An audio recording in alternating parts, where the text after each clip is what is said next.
Welcome back to Sea Glass Archaeology, everybody. Here I am. It's the last week of October and I'm almost at the finish line.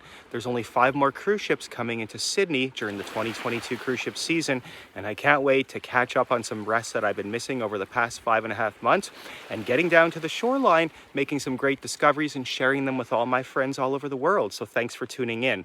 So here I am, no surprise. I've been on Tiny Beach for quite a while, but I'm gonna go check out another spot because it's low tide, and hopefully I'm gonna make a few great discoveries down there. Take a look, everybody. I'm just getting down to the shoreline, and right at the low tide mark, this is going to be my first find of the day, and it's an absolutely large and beautiful piece of cobalt blue.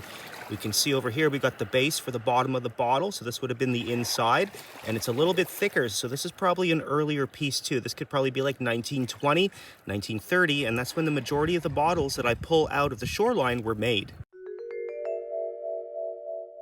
Okay, everybody, so here I am. I'm right at the end of the beach. You can see that the rocks end right behind me, and I was about to turn around, but I made sure to check every last spot, and I found this beautiful piece of aqua blue. It's really thick as well, and it's got a few little unique lines on the other side right over here. You know, I haven't given it much of a look. I just found it, but I can imagine that this could be from like a very large square bottle, and I actually have one that I'd found out of the cliff over here that was an old maple syrup bottle. So I'm going to insert that picture into the video right now.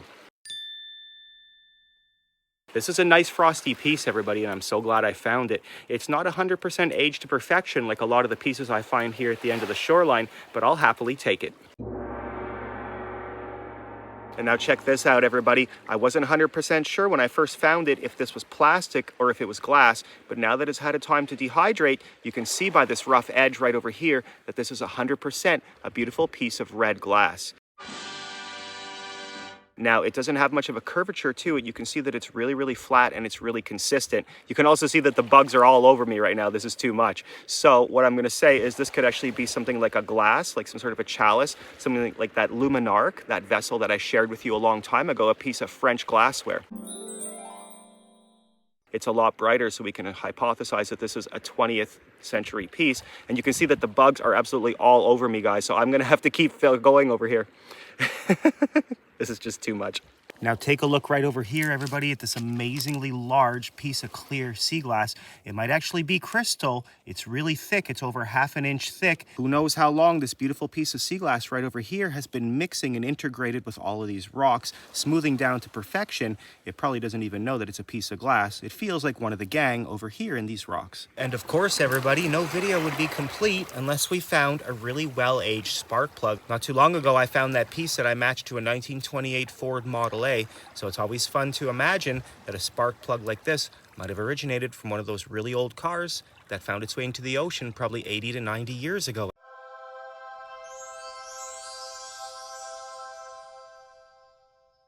Now, I know a lot of you out there are probably wondering how in the world did a piece of an old 95-year-old Ford Model A brake light end up down on my shorelines? Well, on top of the fact that I pick right next to an old rubbish cove or a town dump where people threw everything in, it was really common practice out here to take a car, drive it into the ocean, and then call the insurance company and call it in as stolen.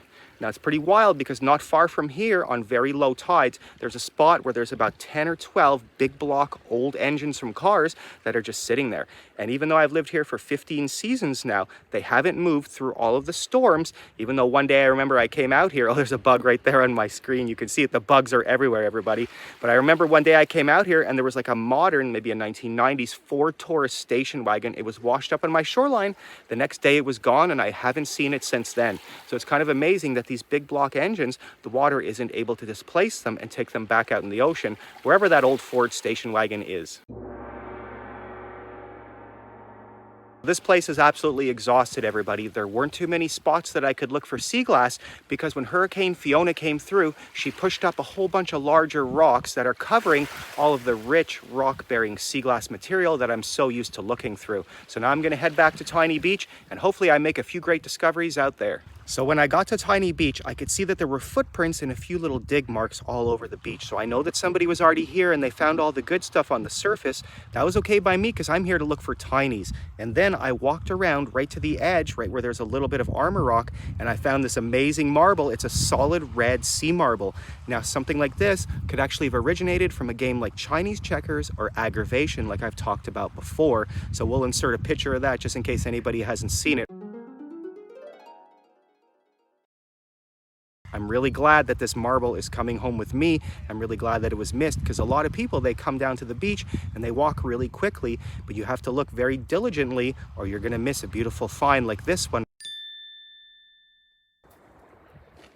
It just feels so good to be back out here, everybody, to feel the sun on my face and feel the pebbles in between my fingers. It's been 150 days since my shop was requested to be opened 7 days a week, and it's been such a wonderful season, but I'm really ready to spend the next 7 months out on the beaches over here, picking my fingers to the bone in the middle of winter, as many tinies as I can stand, and then going home and making as many beautiful things as I can so that I'm ready for the 2023 season, because this past season was an absolute marathon. It was such a great time, but I really worked myself a little bit too hard, and I'm looking forward to some rest and relaxation. Now, a few weeks ago, Mikey and William and I, we were out just in the inlet and we were looking for little fish and little froggies when Mike made a great discovery that I want to share with you right now. Okay, everybody, here I am. I'm in the inlet with the kids, and Mikey says he just found something amazing and he wants me to get the camera out. So bring it over, Mike. Let's see what you got. You always have something amazing. Let's see it, Mike. I'm pretty sure it's a bottle. Mike's got a bottle. It's got some embossed lettering on it. What's it say? It says the J.R. Watkins. This is a Watkins bottle. Okay, so this over here, this is a Watkins. So Watkins was kind of like an Avon type of a company, and a lot of people would sell this. Mike, this is a really, really great find. I cannot believe that you came up with it over here. And the wild part is, everybody, we just pulled a car battery out of here as well. So I took the car battery out, and we're going to take that and put it somewhere safely where we can dispose of it, although it's going to be really hard to walk home with it, and it's kind of dangerous. But at least we know that all the fish that we're after right now are going to be safe. So I actually learned quite a bit about J.R. Watkins when I was doing a little bit of research about the bottle and getting ready for this video. So he started out selling liniment in 1868 door to door, and the next year he actually introduced the world's or North America's first money-back guarantee, where he had a trial bottle similar to this, and 1/3 of the way down was a line where if you weren't completely satisfied by the time you got to that, you could return it back and your money would be cheerfully refunded, no questions asked. Then I also learned that in the 1880s is when he started doing baking compounds such as like peppers and cinnamons and vanillas, started selling that. And like I said, it's kind of like an Avon company where you'd have individual representatives that would sell the products. There's currently over 25,000 people right now that sell Watkins products as well. Now, in the 1940s, they devoted their efforts exclusively, almost 90% of their efforts, to World War II and helping the Allies and doing everything from baking compounds to DDT, which is kind of crazy because you wouldn't want to confuse one to the other when you're putting the labels on your product. And they were actually the largest product distributor individual in the world in the 1940s, and then by the 1970s they actually declared bankruptcy. So it really just goes to show that you can really be on the top of the hill in one point, and then a few decades later, mismanaged and not keeping up with the times, you find yourself in really hot water. I was so happy for Mikey when he made that discovery, and I was just so happy to be out again. Life has just been so busy. I almost feel like I lost my entire summer, but at the same time, that's the price I have to pay for being a professional beachcomber. When the tourists are in, it's such a blessing to be able to offer my wares to them, and then in the winter, that's when I have to do my picking.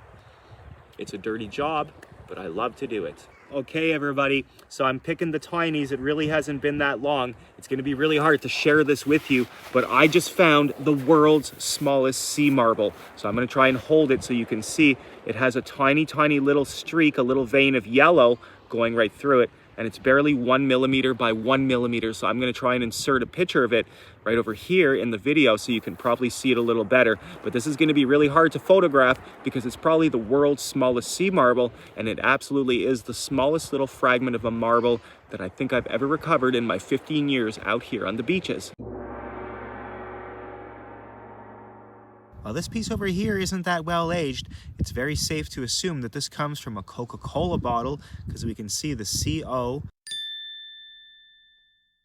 I'm so glad that I was able to come down to the shoreline today and make some discoveries that I'm able to share with you, and also pick a big bag of tinies over here because I need them for this final little stretch. It's amazing how the sun has gone down and it's really chilly now, but it was a beautiful day and I'm so happy that I was able to come out here and spend it with you. I could actually spend the whole winter out here. I could not go home, but I really need to get home right now, so that's what I'm gonna have to do. I want to thank you all for the power of your kindness and your positivity and sharing your comments down below with me. It really meant the world that I was able to share that last video, and you all enjoyed it so much because I enjoyed it as well. And I really, really miss having you in my life regularly. So here we go. The 2022-23 season is coming up for me, and hopefully I'm able to get all over Cape Breton Island, make some great discoveries, and who knows what the future holds. So thanks for watching, everybody. I'm going to see you all again real soon. Even Trixie came over to see what we found over here. And look at this, everybody. It's got this really old rubber. It's like a black rubber cork, and it's still fixed to the bottle, which is wild because it definitely has some seawater in it. And then when I tilt it to the side, you can see that the bottom of the base, there's a lot more glass on one side than the other. That's a really good sign that this is an older bottle as well, like a semi-automation or early automation bottle, because later on you're not going to see something that has these mold markings, like these big circular marks on it, and you're not going to see such an inconsistent pour at the base of a bottle like this.